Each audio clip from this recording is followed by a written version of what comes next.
llamada se está grabando. ¿Alguien recuerda? ¿Se olvidaron? No creo que se han olvidado tan rápido. ¿De qué hablamos la clase pasada, el día domingo? Velocidad. No, no hablamos de velocidad.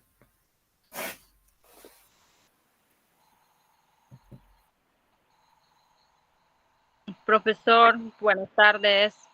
Hola, hijita. El costumbrismo. Claro, hablamos de costumbrismo. Bueno, vuestra compañera se equivocó, pensaba que está en CIT, estamos en comunicación. No se vayan a confundir, estamos en comunicación, no en CIT. CIT es velocidad, dinámica, estática, cinemática, mecánica, electricidad, todo lo que ustedes conocen de ese tema. Así es, platicamos del costumbrismo. ¿Qué pasó con ustedes, chicos? ¿Les han prohibido hablar? Están mudos. ¿Qué curso han tenido antes de mi curso? Disculpen. Matemática, ¿cierto? Sí, matemática, profesor. Profesor, matemática. ¿Han salido un poquito así asustados de matemática que no quieren hablar? No creo, ¿no? Muy bien. Bueno, acá tengo mi registro de participación. Siempre les recuerdo las cosas como parte elemental de ustedes, queridos chicos. Tema 1, atender la clase.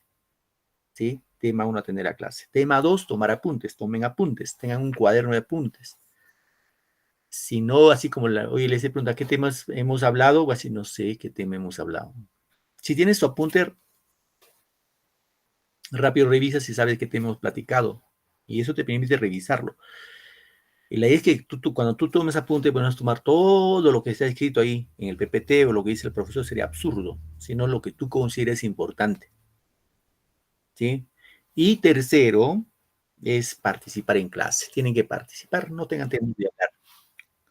¿Correcto? Entonces aquí, por ejemplo, tengo en cuarto 2, 4, 6, 7 que han participado en la clase pasada. Espero que sigan participando el día de hoy. Es más, les dije, les voy a preguntar una menotecnia. ¿Sí recuerdan, no? De la menotecnia que hicimos.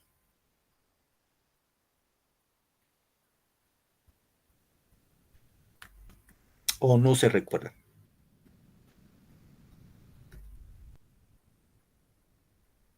Estoy con chicos de cuarto, ¿cierto, no? ¿O son de otro grado? Cuarto, profesor. Sí, profe, cuarto. Cuarto, claro. Les dije cuánto mide el Huascarán sobre el nivel del mar. Les dije menotecnia. 670 y tal. 6,000. Ay, 6,000. 6 más. 780 y... Recuerdan 6.768. Claro, no se olviden, 67, 68. Esa es la regla, 67, 68. Eso se llama menotecnia, no se olviden, chicos. Muy bien, queridos muchachos, vamos hoy día a platicar del romanticismo peruano. Hemos visto el costumbrismo, hoy toca hablar del romanticismo. Ya, profesor. Como definición vamos a indicar que el romanticismo, el costumbrismo un poco para partir, el costumbrismo surgió en España. El romanticismo va a surgir en este caso en Alemania, ya chicos, en Alemania, a mediados del siglo XIX. ¿Sí? Aparece en América, o sea, por estos lugares, Perú, en este caso Argentina, que también fue tuvo bastante influencia el romanticismo, Colombia también, aparece en América junto a los ideales de libertad, amor, progreso, alentado por los movimientos libertadores, ¿no? Lo que significó, en este caso, hizo que la literatura popular, patriótica y individualista reconozca los valores del pasado y admire el paisaje y viva embelesado del sentimiento amoroso. Recuerden, para los románticos, seguramente ya es más el romanticismo, ¿no? Hay tanto los poemas de amor. Para los románticos, primero eran los sentimientos, la pasión, la imaginación y luego era la razón. En segundo plano estaba la razón, ¿no? Hemos indicado que en este caso surge en Alemania con Johann Wolfgang Goethe. Goethe es el gran exponente del romanticismo universal. Tiene una obra que se llama Las penas del joven Werther, ¿no? Werther era un chico enamorado, se enamora de una mujer prohibida, de una mujer casada. Y pues la mujer igual era frívola, jugaba con los sentimientos de Werther, y Werther se enamora, se apasiona. Y le dice, pues bueno, Werther le dice, no, uno de los tres tiene que morir. Tú, tu pareja, tu esposo o yo. Y él dice, he decidido morir yo, porque ya no soportaba el sufrimiento. Ese libro, Werther, fue prohibido en el siglo XIX en Europa, porque muchos jóvenes así enamorados, amores imposibles, no soportaban y decidían el suicidio. Y ese libro parte, en este caso, del romanticismo en Europa. Bien, en nuestro país el romanticismo, queridos estudiantes, se va a desarrollar en este contexto. El surgimiento de la burguesía por la explotación del guano. ¿Sí? Es decir, un grupo de burgueses peruanos adquirieron bastante poder económico gracias a la explotación del guano y el salitre. Y obviamente hubo una aparente bonanza económica, una prosperidad económica, y que se hizo pues públicas, ¿correcto? El romanticismo se va a ubicar en el gobierno, en este caso, de don Ramón Castilla. ¿Sí? En el gobierno de don Ramón Castilla. ¿Y lo bueno hizo Ramón Castilla? Lo bueno que hizo Ramón Castilla es la abolición de la esclavitud. Fíjese, abolió la esclavitud. Ahora, cuando recorren, aunque parezca paradójico, en el Perú hubo esclavos. Y esos esclavos vinieron o provinieron de África, ¿no? Nuestros hermanos de piel morena llegaron de África, traídos por los españoles, y ellos se asentaron sobre todo en la costa peruana, porque en la sierra no podían soportar el frío, se ubicaron sobre la costa peruana, y muchos de esas personas simplemente fueron esclavos.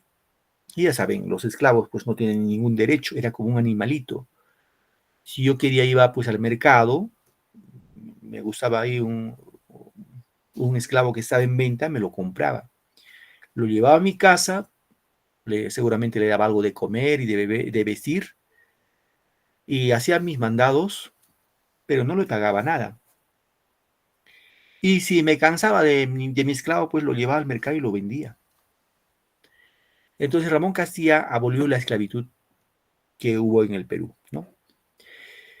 Y otro aspecto es que en este caso se va a dar la guerra con Chile, obviamente la derrota que sufrimos con Chile en la guerra del Pacífico, ¿no? Y por otro lado el combate de 2 de mayo de 1866. A ver chicos, ¿con qué país fue el combate de 2 de mayo? Perú, ¿con qué país se enfrentó en el combate de 2 de mayo? ¿Tienen idea?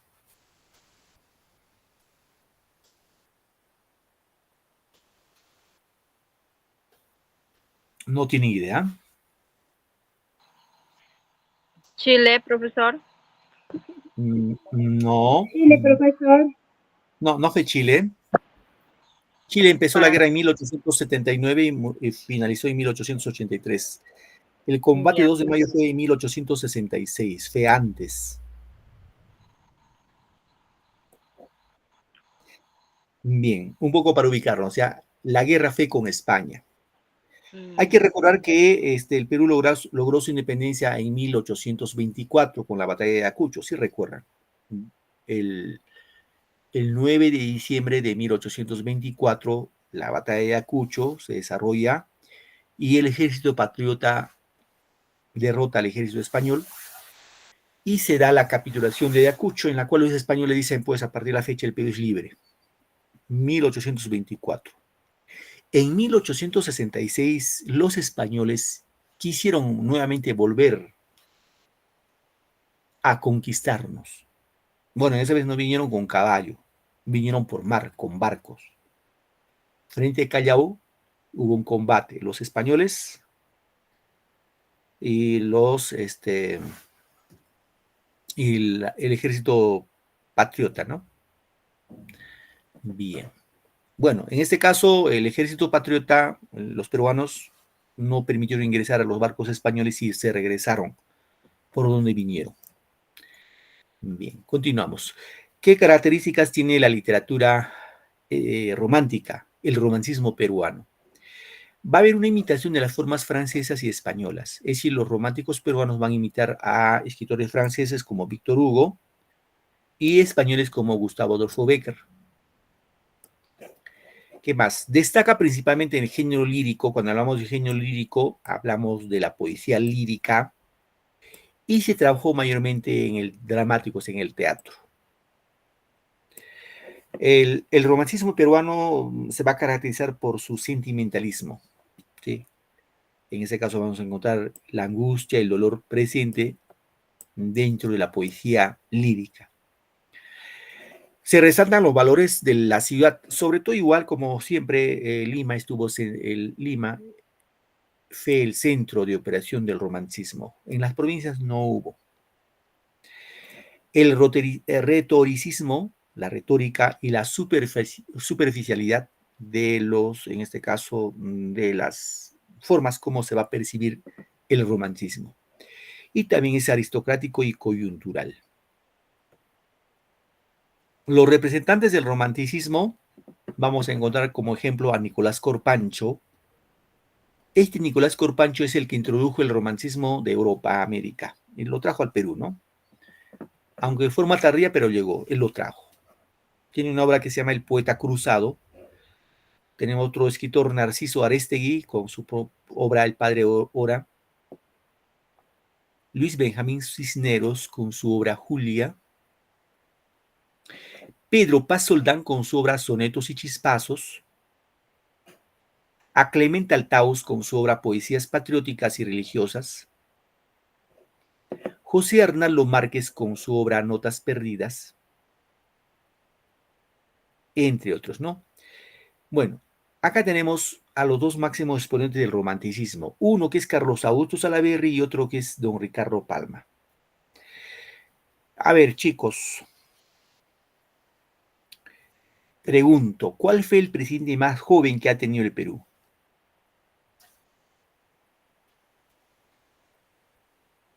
¿Quién habrá sido el presidente más joven que ha tenido el Perú? Alan García. Ya, dice Alan García, Paulina. Hubo otro más joven. Alan García sí fue joven a los 35 años, pero hubo otro más joven.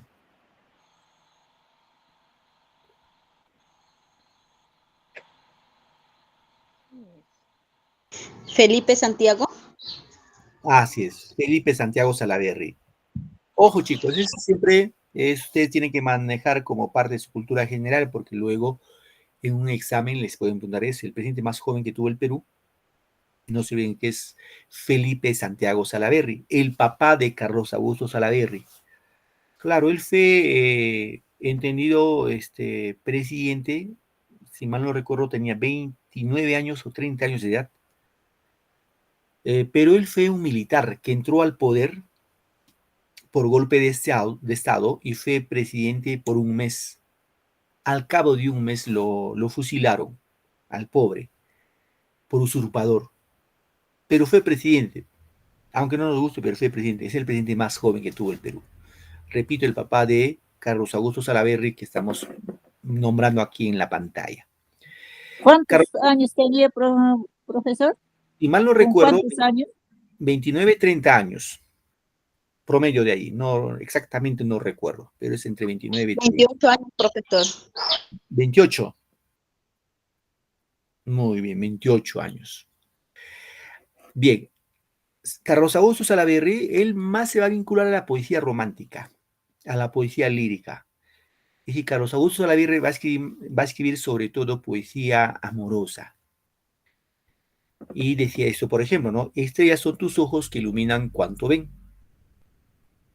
Y en ellos puso la tierra o el cielo la sonrisa del Edén.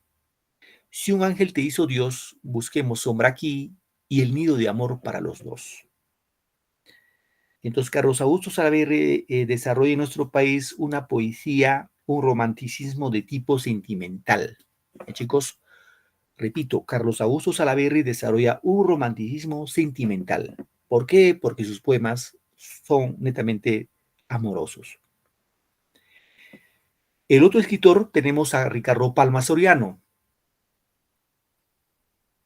Este personaje sí seguramente lo conocen ustedes, aunque sea de nombre, ¿no? Ricardo Palma decía lo siguiente: un escribano y un gato en un pozo se cayeron. Como los dos tenían uñas grandes, por la pared subieron. Escribano, pues, son los que, bueno, los que hacen documentos para la corte, ¿no? Escribano. Escriben cualquier tipo de escritos para sustentar. Bien.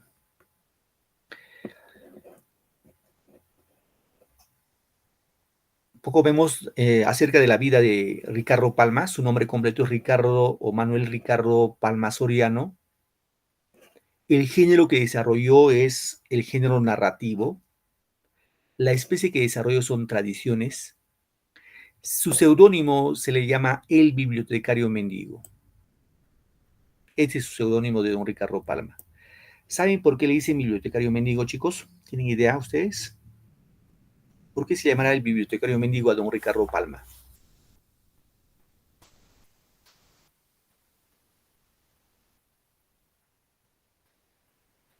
Bien, ni idea, ¿no? Ya, vamos explicando, ¿ya? Se le llama bibliotecario mendigo porque Ricardo Palma, recordemos que después de la guerra con Chile, o cuando hubo la última batalla, la batalla de Miraflores, los chilenos ingresaron a Lima y saquearon Lima, destruyeron Lima, y uno de los lugares que destruyeron fue la Biblioteca Nacional del Perú, que está en la avenida Bancay, por el Congreso. Los chilenos, los mejores libros se llevaron y lo demás simplemente lo incendiaron. Después de la guerra, tiempo después, don Ricardo Palma fue secretario nacional de la Biblioteca del Perú. Y como no encontró ni un libro, pedía donaciones. Escribía cartas así, personajes ilustres, a embajadas, a otros países, solicitando donación de libros para implementar en la Biblioteca Nacional. Y al final no ponía pues Ricardo Palma, ponía con el título, firmaba con el título de El Bibliotecario Mendigo. Por eso se quedó con el apelativo de El Bibliotecario Mendigo a don Ricardo Palma. Las obras que desarrolla Ricardo Palma son las tradiciones peruanas, entre otras obviamente. El lenguaje que desarrolla, el lenguaje es lleno de gracia y humor. Su estilo que desarrolla recrea el ambiente limeño con toda su dimensión y hace una apología al pasado esplendor de carácter social. Aquí vemos un poquito a Ricardo Palma.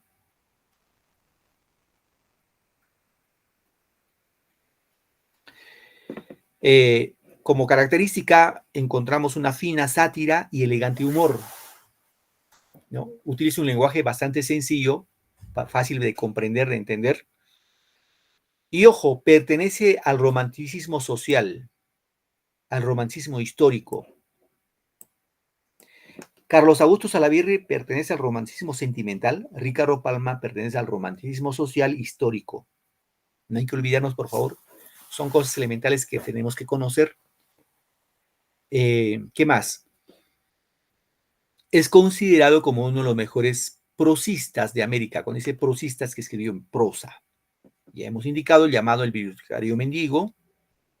Escribió obras, varias obras, en las que destaca, por ejemplo, en el género lírico, poesías, verbos y gerundios, obras de teatro como Rodil, textos de carácter expositivo, Anales de la Inquisición de Lima, entre otros, ¿no? Y ya saben, su mejor obra de don Ricardo Palma, queridos estudiantes, son las famosas Tradiciones Peruanas, que son 453 relatos. Es un libro de 4 tomos. En estas tradiciones peruanas destacan, son historias cortas, ¿no? Aquí que tenemos como referencia a Don Dimas de la Tijereta, Carta Canta, Los Ratones de Fray Martín, El Alacrán del Fray Gómez, La Casa de Pizarro, La Historia del Cañoncito, entre otros, ¿no? Aquí un poquito vamos viendo más de sus obras, de Ricardo Palma. Obras históricas, Anales de la Inquisición de Lima, Monteagudo y Sánchez Carrión. Obras de teatro, por ejemplo, La hermana del verdugo, La muerte o la libertad y Rodil. Seguramente Rodil es el más importante en lo que corresponde al teatro, ¿no? En lírica, o sea, escribió poesías también, pasionarias, una de las mejores, juvenilia, filigramas, armonías, verbos y gerundios. Obras filológicas y lingüísticas, también escribió obras lingüísticas como neologismos y americanismos, papeletas lexicográficas, entre otros, ¿no? Y en la narrativa, que es lo mejor de Ricardo Palma, las famosas tradiciones peruanas. Repito que son de 4 tomos que contienen 453 narraciones. Y una obra inédita titulada Los Marañones. Aquí vemos las tradiciones peruanas. Ya saben, el género narrativo, por favor, no hay que olvidarnos. La especie es tradición, es una tradición. No es cuento, no es novela, es una tradición. Número de tradiciones son 453. 6 tradiciones se refieren a la época incaica. 339 al periodo del virreinato, la colonia. 43 a la época de la emancipación. 49 tradiciones a la época de la república. 16 tradiciones a tiempos y espacios indecisos. ¿Qué son las tradiciones? En síntesis, son relatos cortos, amenos, que recogen un episodio histórico, una anécdota jovial, un enlace de amor, de honra, un conflicto político de tipo erótico. Relatos en que se vislumbran el alma o las preocupaciones de la época que evocan. En esas tradiciones peruanas, Ricardo Palma dio vida a una forma propia de narración, en la que se advierte elementos diversos y contradictorios, como el criollismo a lo de Segura, la fantasía de Scott y el clasicismo a lo Quevedo, ¿no? Escritores europeos. La primera tradición que escribió se llama Consolación, que lo escribió en 1851. Y la última tradición es Una visita al Mariscal de Santa Cruz en 1915. Fíjense, desde 1851 a 1915, aproximado de 64 años, se dedicó escribiendo tradiciones, ¿no? La tradición más conocida, la más recomendada, son las siguientes: La Chirana del Inca, El orgullo del cacique, Las orejas del alcalde, El alacrán del Fray Gómez, el mejor relato de América, considerado por muchos críticos, Los ratones de Fray Martín, Los mojitos de Santa Rosa, Las genialidades de la Perricholi, Al rincón Quitacalzón, ¿no? La tradición del himno nacional del Perú, El padre Pata, Los tres etcéteras del Libertador, Al pie de la letra y La historia del cañoncito, entre otros más, pero estas son las más recomendadas, las más populares, digámoslo así. ¿Y chicos? Bien. Vamos a ir un poco recreando algunas tradiciones a manera de video para que ustedes puedan tener en cuenta, y obviamente siempre se les va a pedir sobre todo su atención, ¿no? Algunas cosas se nos va a ir quedando y eso implica pues una ventaja para ustedes. Por ahí se pueden motivar a leer alguna de las tradiciones de don Ricardo Palma. Bien, voy a cortar mi cámara para ganar tiempo de cargar los videos. A ver.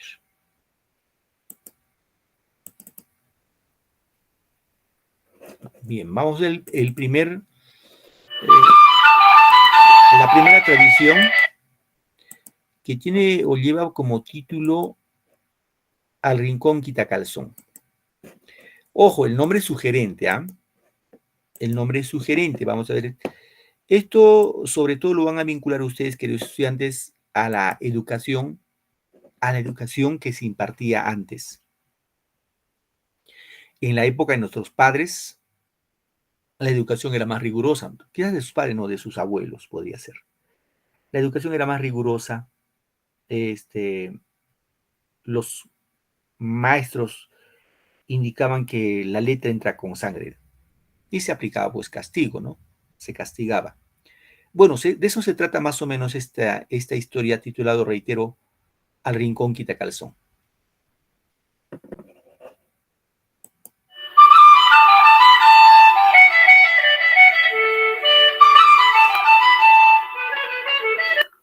Había una vez, en una ciudad al sur del Perú, llamada Arequipa, un obispo que se llamaba Chávez de la Rosa y se esforzaba por darle al colegio que había fundado en esa ciudad un excelente y completo plan de estudios. Por el año 1796, solía visitarlo una vez a la semana para cuidar que todo allí estuviese en orden.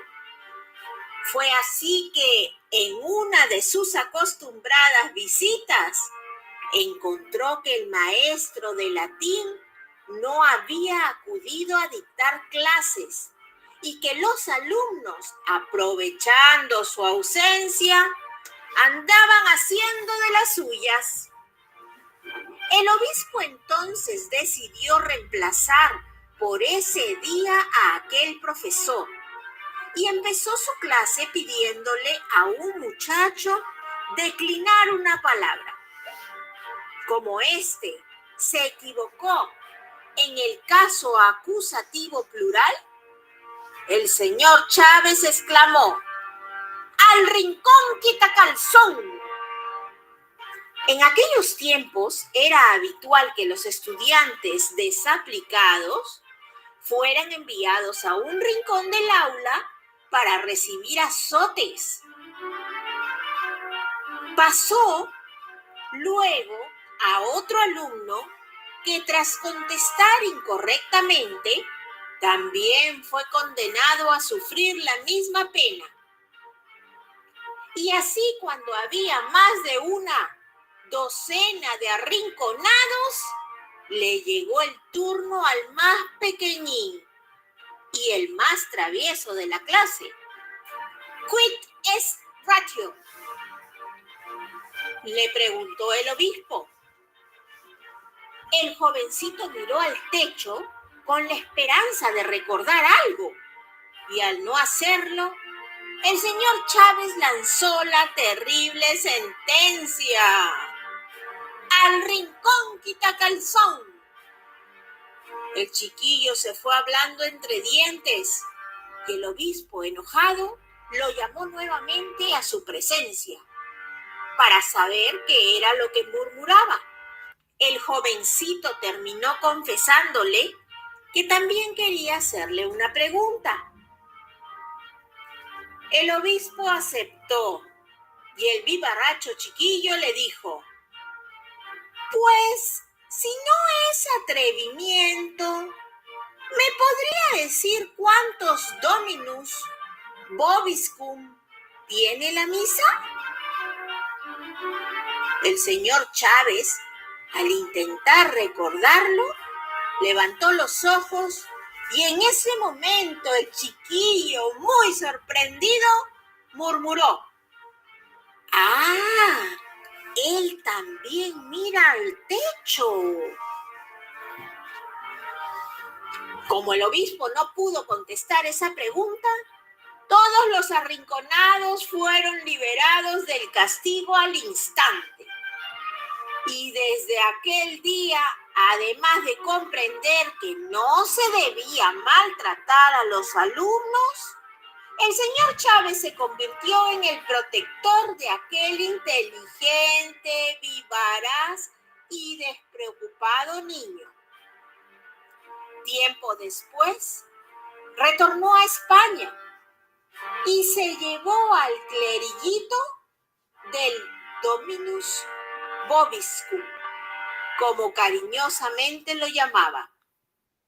Pasaron los años y el travieso chiquillo fue uno de los próceres de la independencia, un gran orador, un escritor excelente, político sabio y orgullo del clero peruano. ¿Quieres saber su nombre? Javier de Luna Pizarro. 20º arzobispo de Lima. Y es que finalmente, al rincón quitacalzón nos enseñó la lección. Y colorín colorado, espero que este cuento te haya gustado. Muy bien, chicos. Es una historia, seguramente por ahí ustedes también han tenido algunas historias, bueno, de sus abuelos por ahí, que siempre se aplicaba, ¿no? La pregunta es, ¿se dejó entender en la historia? ¿Lo han entendido o no se dejó entender? Sí, profe, se entendió perfectamente. Muy bien, Luz. Espero que estén atendiendo, chicos, porque si no, si hemos entrado a la clase solamente por cumplimiento, porque tu papá te ordena, porque no lo sé, porque pues te dicen que tienes que entrar a la clase. Pienso que ustedes entran a la clase porque quieren aprender algo. Y una manera de aprender la clase es pues de una manera amena, y les estoy presentando el video para que puedan ir entendiendo. Entonces ya saben, el Rincón Quitacalzón básicamente se trata de la educación, cómo se impartía antes, ¿no? Bien, vamos a ver otra historia. Esta historia tiene como referencia a nuestro santo moreno peruano. A ver, ¿dónde estamos? Voy a presentarlo. Proyecto Panaca presenta. Voy a presentarlo, chicos. ¿Quién es el santo moreno peruano? No se ve la pantalla, profe. San Martín de Porres, profesor. Muy bien, excelente. San Martín de Porres. Bien, en este caso, los ratones de Fray Martín, se llama esta historia, esta tradición de don Ricardo Palma. Vamos a escucharlo y seguramente ustedes han escuchado los milagros de Fray Martín, ¿no? Proyecto Panaca presenta. Los ratones de Fray Martín. La historieta. Se cuenta que San Martín de Porres, santo peruano, hizo tantos milagros en vida como después de su muerte. Uno de sus biógrafos señala que estos eran tantos que el prior dominico tuvo que prohibirle continuar realizándolos.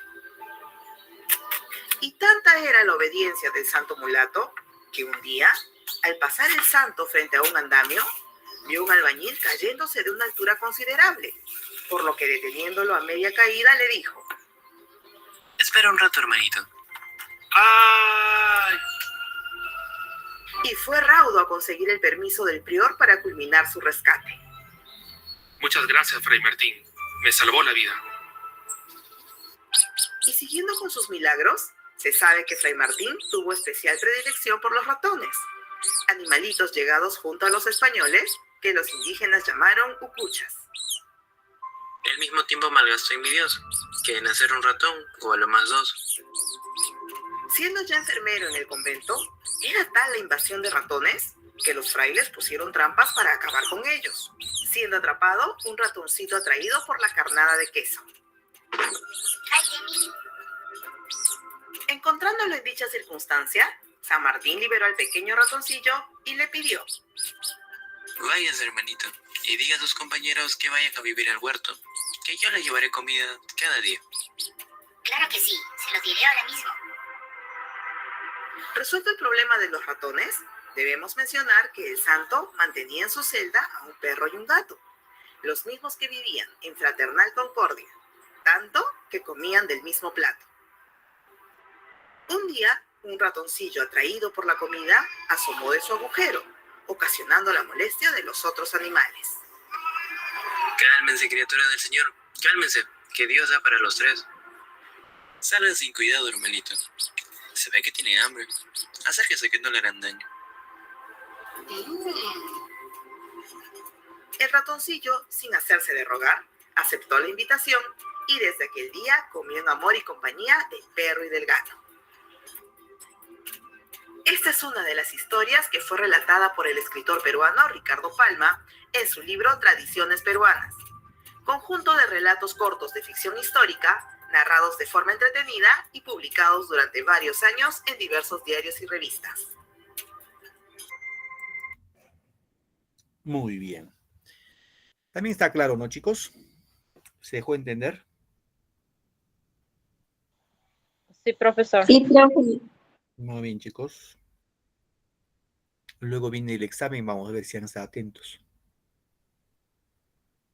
Hay otra historieta también muy interesante.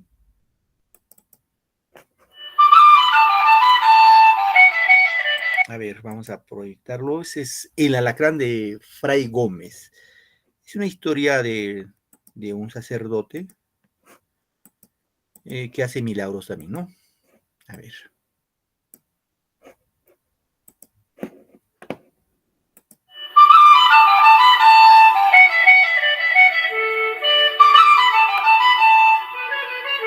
Había una vez en mi niñez, cuando escuchaba decir sobre una joya costosa, lo siguiente: esto vale tanto como el alacrán de Fray Gómez. Y explicaré este dicho con esta historia.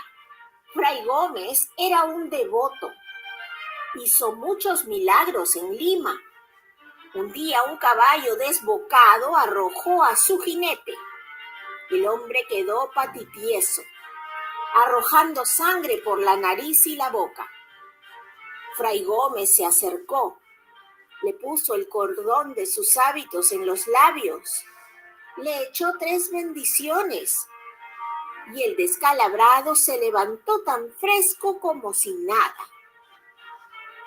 Ese mismo día estaba Fray Gómez en la enfermería y halló muy débil a San Francisco Solano, víctima de una jaqueca fuerte.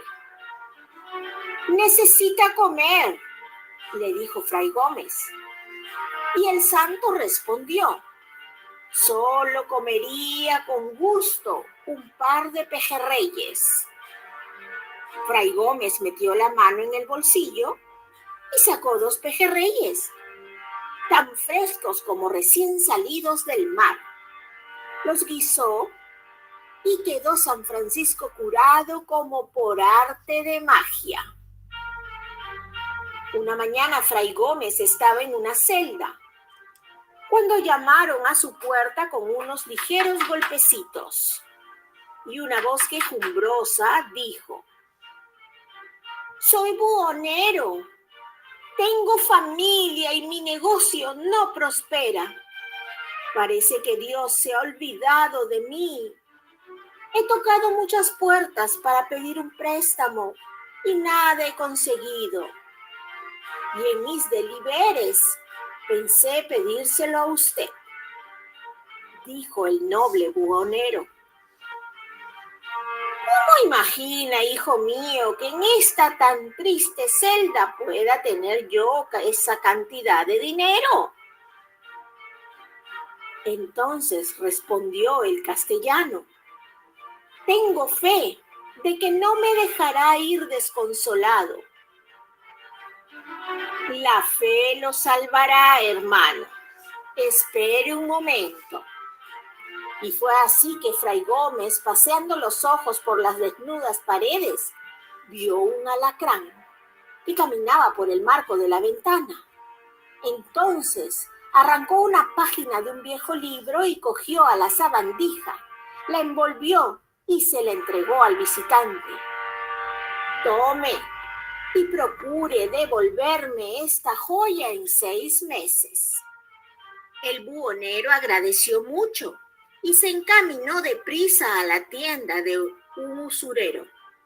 La joya era de una deliciosa delicadeza, incomparable, un prendedor con una figura de alacrán, el cuerpo una esmeralda engarzada sobre oro. Aprovecha en suscribirte antes de que se te olvide y activa la campanita para recibir todas las novedades. Y en la cabeza, un grueso brillante con 2 rubíes por ojos. Con ese capital le fue tan bien en su negocio y al cabo de 6 meses pudo desempeñar la joya y devolvérsela a Fray Gómez. Este tomó el alacrán, lo puso en la ventana y dándole la bendición le dijo: animalito de Dios, sigue tu camino. Y así el alacrán tomó vida nuevamente y se fue caminando apacible por el marco de la ventana. Y colorín colorado, espero que este cuento te haya gustado. Bien, como hemos indicado que las tradiciones no solamente son relatos de la época en la que vivió Ricardo Palma, sino por lo común son épocas de la emancipación, de la época, en este caso, de la colonia, del virreinato, de la conquista y también de la época incaica. Vamos a hacer un relato de la época incaica, un poco para tener en cuenta cómo era la visión que hacía don Ricardo Palma acerca de los incas. Proyecto Panaca presenta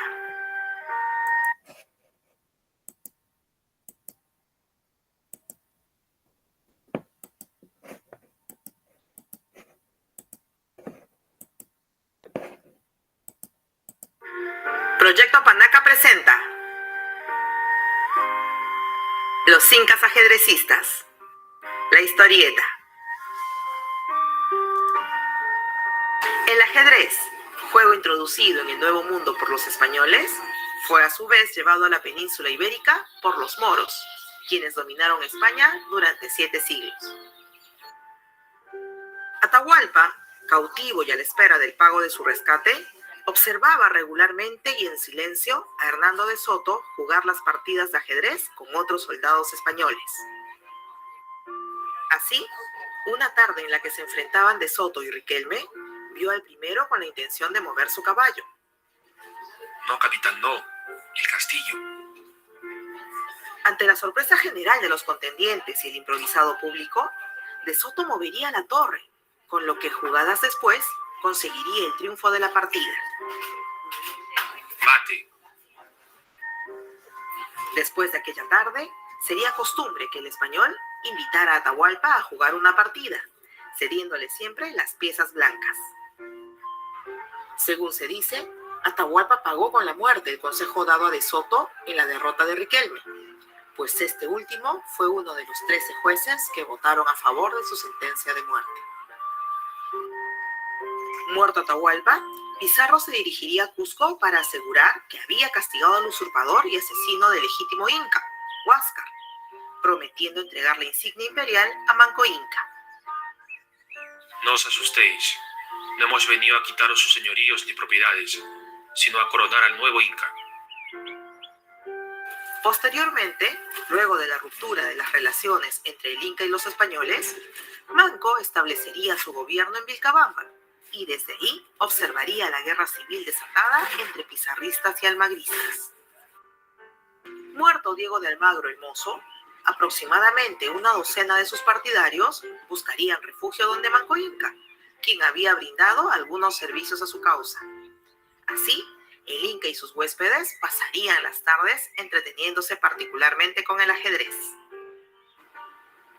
Una tarde, hallábanse atrapados en una partida Manco Inca y el capitán Gómez Pérez, encontrándose como espectadores Diego Méndez y 3 caciques.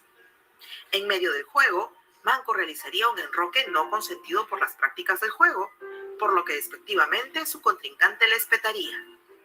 Es tarde para ese enroque, short fullero. El movimiento es válido, capitán. Continúe pues usted con su turno.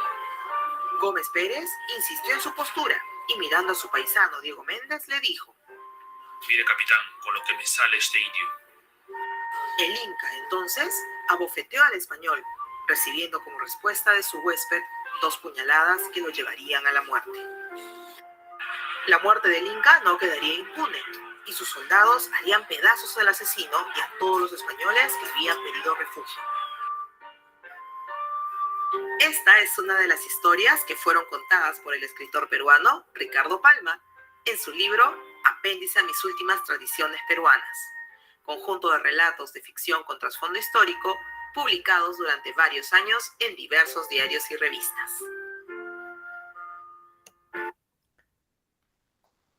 Muy bien, chicos. Es otra de las historias de las tradiciones peruanas de don Ricardo Palma, en este caso, los incas ajedrecistas, ¿no? Bueno, en este caso, he entendido que Atahualpa era un hombre, pues, que tuvo mucha habilidad y por ende, pudo hacer esas maravillas de ganarlo a los mismos españoles. Proyecto Panaca presenta. A ver, vamos a tener la última historieta, chicos, corto, para luego ver nuestra ronda de preguntitas, ¿ya?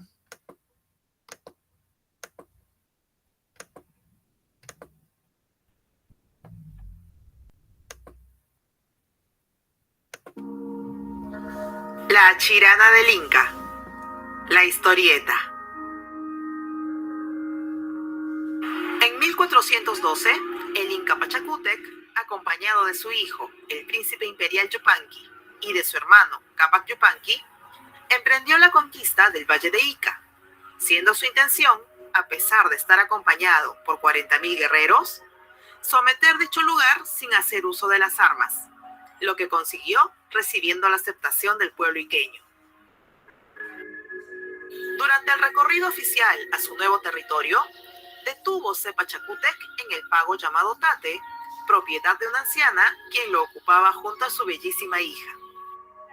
Deslumbrado, el Inca intentó conquistar a la doncella.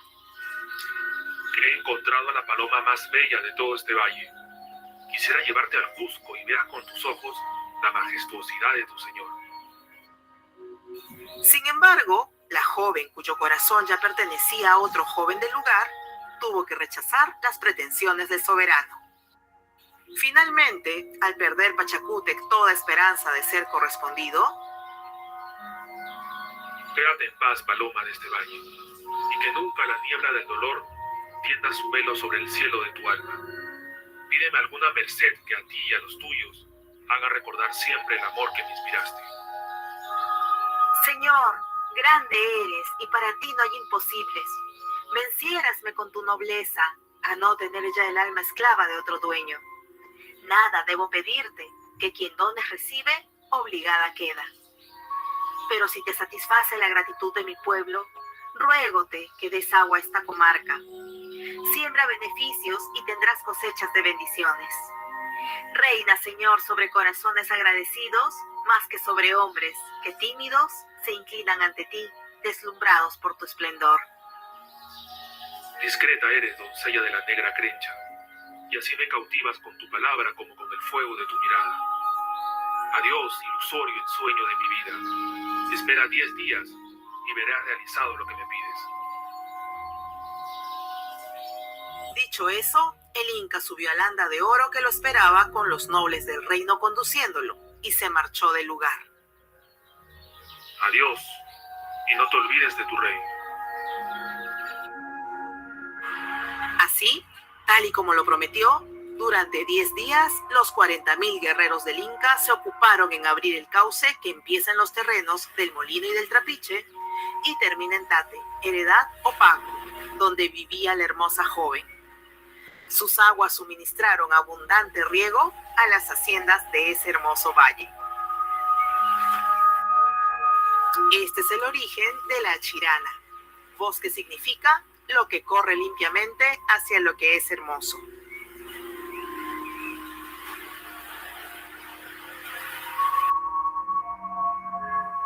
Esta es una de las historias que fueron contadas por el escritor peruano Ricardo Palma en la tercera serie de su libro Tradiciones Peruanas. Muy bien, queridos chicos. Vamos con nuestra ronda de preguntitas.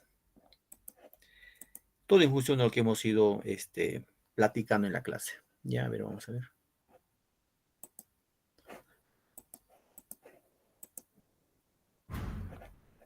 Lo que ya saben, no se olviden levantar la manito. Esa participación siempre se toma en cuenta para sus notitas, ¿no? Bien. Todo lo que hemos hecho en clase, ¿eh? No hay otro que no hemos tocado.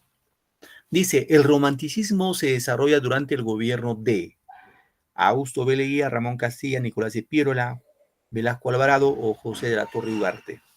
A ver. Lo que han estado atentos a la clase.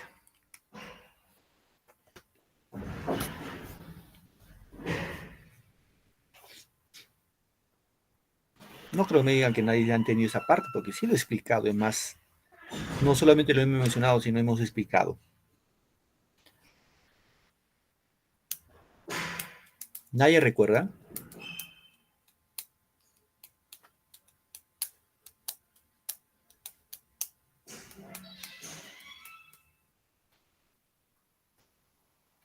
Somos más de 20 ahorita en clases, pero igual no creo que no me digan, profe, no recuerdo.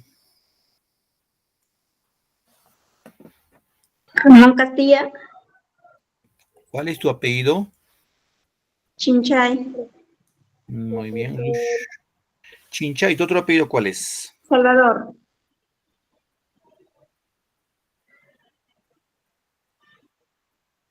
Luz, ¿no? Sí, profe. Ya. Bien, gracias, Luz. Aquí la respuesta es, como dijo esa compañera, la respuesta es Ramón Castilla. Ya, entonces, el que dio libertad a los negros esclavos, también recordamos. ¿Sí? Muy bien. Para siempre tomarles en cuenta, levantan su manito, ¿ya? Y el toque veo y veo, los voy poniendo sus nombres acá en mi registro. Pregunta 2. Considerado el mayor representante del romanticismo histórico en el Perú. Hablamos de dos románticos, ¿no? Uno que es romanticismo sentimental y otro que es romanticismo histórico y social, ¿no? Anita, a ver tu respuesta, hija.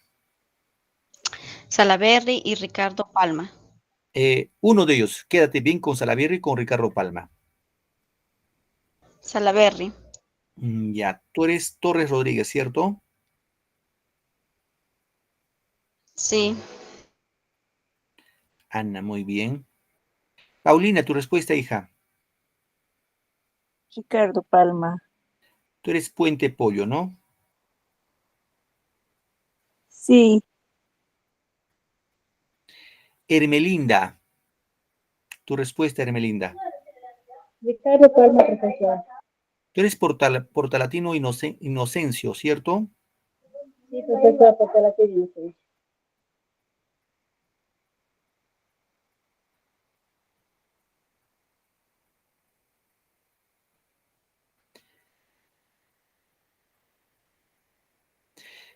A ver, vamos con Nicole Guapaya. Salaberry, profesor. Guapaya, tu otro apellido, disculpa. Escobar. Diga. No logro escuchar, por favor, repíteme. Salaberry, profesor. Ah, no, tu apellido, ¿cuál es? Guapaya, ¿qué más? Escobar. Gracias. A ver, Rodríguez. Gisela Rodríguez. Salaberry, profesor. Sí. Vamos. Gracias, Gisela. A ver acá. Chicos. Aquí la respuesta es Ricardo Palma. Recuerden, les dije, Salaverry corresponde al romanticismo sentimental porque sus poemas van vinculados al amor, a la pasión. Ricardo Palma desarrolla un romanticismo histórico, es más lo que hemos visto de los incas, de la época de la colonia, de la conquista. ¿Es histórico o no?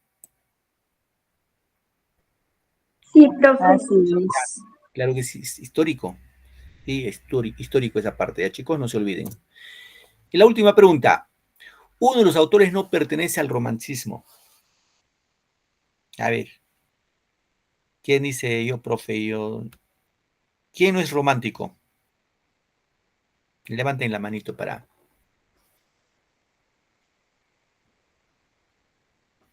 ¿Cuáles 5 escritores no es romántico? Abelardo Gamarra, Benjamín Cisneros, Arnaldo Márquez, Nicolás Corpancho o Clemente Altaus. Evería, tu respuesta, hija. La C, profesor, Arnaldo Márquez. Tú eres Mucushua, ¿no? Mucushua. Sí. ¿Tu otro Sí, apellido? Chuje. Tu nombre es Evería. Sí, profesor. Eldita, tu respuesta.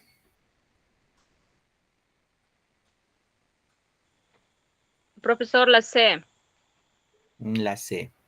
Bien, a ver, chicos. Aquí la respuesta es la A. Abelardo Gamarra. El tunante. Este escritor, Abelardo Gamarra, sí es un escritor, pero ya pertenece al realismo. Es más, Abelardo Gamarra es el que le cambió el nombre de marinera. Antes, todos conocen la danza de la marinera, ¿cierto? Antes de la guerra con Chile, esa danza se llamaba la chilena. Ese era el nombre, la chilena. Y después de la guerra con Chile, se cambió el nombre de marinera en memoria de la Marina de Guerra del Perú. ¿Quién hizo el cambio? Este señor Abelardo Gamarra. Muy bien, queridos chicos, chicas, gracias por su tiempo y su paciencia. Cuídense mucho, ya nos vemos la próxima clase en otra sesión más y que tengan bonito día. Gracias. Gracias, profesor. Gracias, profesor. Gracias. Muy bonita la clase. Muy bien, nos vemos. Felicidades a todos.